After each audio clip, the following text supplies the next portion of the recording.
Kali ini saya akan menjelaskan mengenai pengertian data. Apa sih itu data? Data adalah suatu bahan yang masih mentah yang memerlukan pengolahan lebih lanjut sehingga menghasilkan informasi atau keterangan yang menunjukkan suatu fakta. Data bisa dikelompokkan ke dalam berbagai macam sesuai dengan dasar klasifikasinya. Terdapat 5 macam dasar pengklasifikasian data. Yang pertama itu ada jenis data. Berdasarkan jenisnya, data yang diungkapkan menjadi dua macam, yaitu data kualitatif dan data kuantitatif. Data kualitatif adalah data yang wujudnya tidak berupa angka, melainkan berupa kata-kata. Contohnya, seperti warna rambut, yaitu warna hitam, coklat, dan merah. Data ini banyak diperoleh dari hasil wawancara dan bersifat subjektif. Yang kedua itu ada data kuantitatif. Data kuantitatif adalah data yang wujudnya berupa angka. Contohnya, seorang siswa memperoleh ujian 90 dalam ujian matematika. Nilai ini berbentuk angka yang menunjukkan hasil pengukuran kemampuan siswa dalam mata pelajaran tersebut. Selanjutnya itu ada sifat data. Sifat data terdiri dari 3. Yang pertama ada data dikotomi. Data dikotomi adalah data yang bersifat pilah satu sama lain. Biasanya, data ini tidak memiliki nilai numerik yang dapat diukur secara kuantitatif. Contohnya, jenis kelamin, seperti laki-laki atau perempuan. Contoh yang kedua itu ada agama, seperti agama Islam, agama Kristen, agama Hindu, agama Buddha, dan yang lainnya.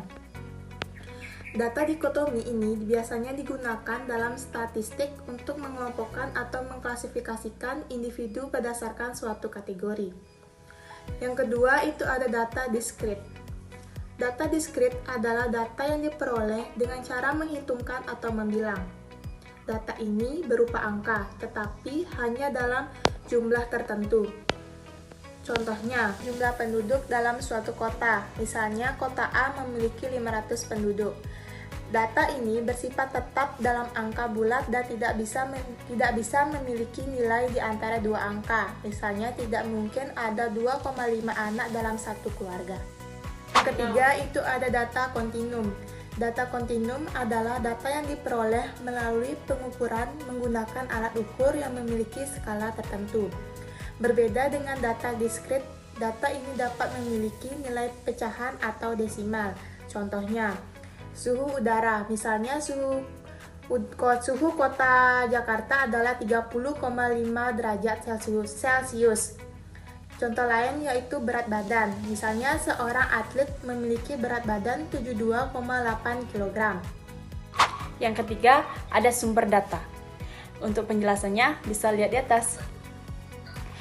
Data berdasarkan sumbernya bisa dikelompokkan menjadi dua macam. Yang pertama itu ada data internal dan yang kedua ada data eksternal. Jadi, data internal merupakan data yang pengumpulannya didapat dari lembaga atau organisasi di mana penelitian dilaksanakan. Contohnya, pada guru SMP Negeri 1 Banyumas mengadakan penelitian tentang kinerja guru dan aspek yang mempengaruhinya.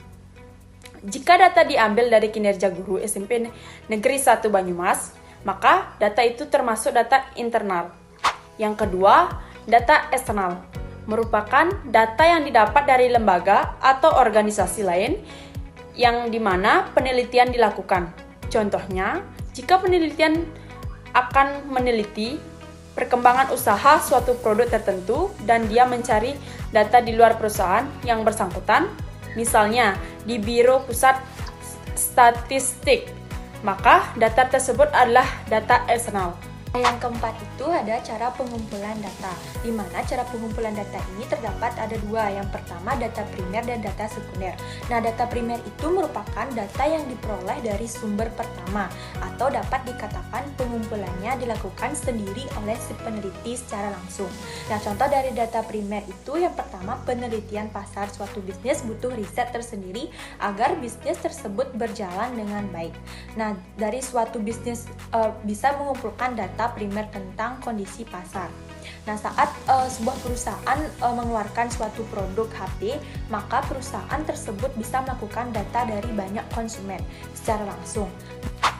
Yang kedua itu ada data sekunder, di mana data sekunder ini merupakan data yang memperoleh dari sumber kedua. Data sekunder adalah data yang digunakan atau diterbitkan oleh organisasi yang bukan pengolahnya. Contoh dari data sekunder adalah statistik pemerintah, data yang diterbitkan oleh lembaga pemerintah seperti BPS, Badan Pusat Statistik di Indonesia. Dengan demikian, data sekunder mempunyai dua makna. Pertama, data yang telah diolah lebih lanjut, misalnya dalam bentuk diagram atau tabel.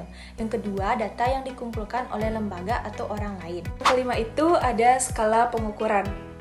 Untuk penjelasan lebih lanjut, dapat lihat di atas.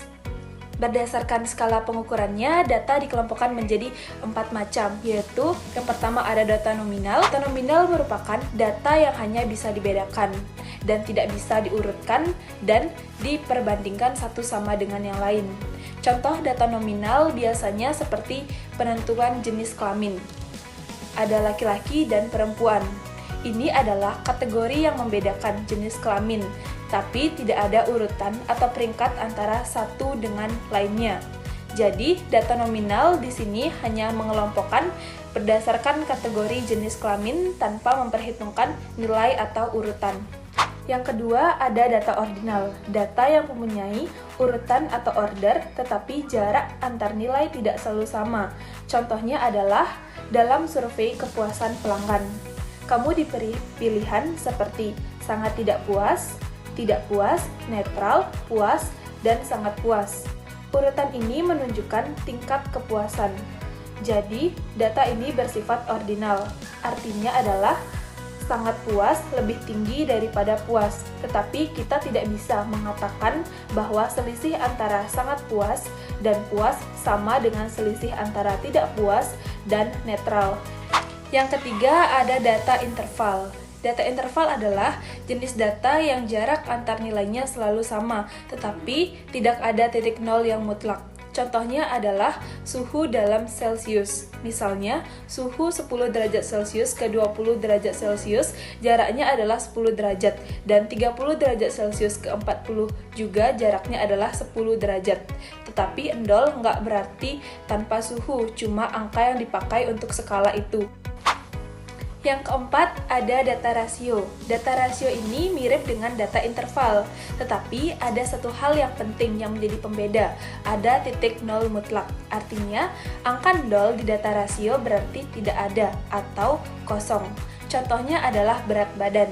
Jika kamu memiliki berat badan 0 kg, itu berarti kamu tidak punya berat badan sama sekali.